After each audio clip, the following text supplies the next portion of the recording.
حضرت عائشہ صدیقہ رضی اللہ تعالیٰ عنہ کی سخاوت کا بھی میں چند دن پہلے ایک واقعہ پڑھ رہا تھا. حضرت سیدنا امیر معاویہ رضی اللہ تعالیٰ عنہ کی طرف سے ایک ہار تحفے میں آیا اور اس ہار کی قیمت تقریباً 1,00,000 درہم سے زیادہ تھی. 1,00,000 درہم سے زیادہ تھی. آج کے میرے خیال کروڑوں روپے کے برابر بن جائے گا. آپ کے پاس وہ جس دن وہ ہار آیا شام سے پہلے پہلے آپ نے وہ تقسیم کر دیا. اللہ اللہ سبحان اللہ. وہ ہار جو تھا وہ آپ نے تقسیم کر دیا. اسی طرح ایک مرتبہ آپ کے پاس تقریباً 75,000 درہم کی رقم آئی، یعنی چاندی کے سکے آپ کے پاس آئے.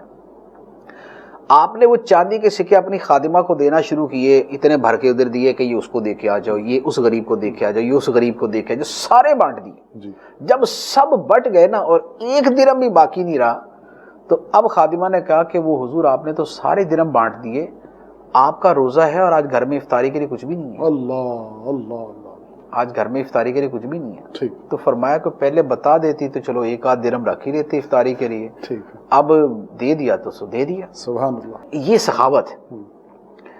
تو سخاوت کے جب آدمی واقعات پڑھتا ہے تو اس کے دل کے اندر تبدیلی پیدا ہوتی ہے کہ واقعی یہ جو ہے نا پیسہ جو ہے نا جو قبر میں لے کے جانے والا ہم کام کرتے ہیں نا اس کا فائدہ نہیں ہے، پیسہ دینے کا ہی فائدہ ہوتا ہے.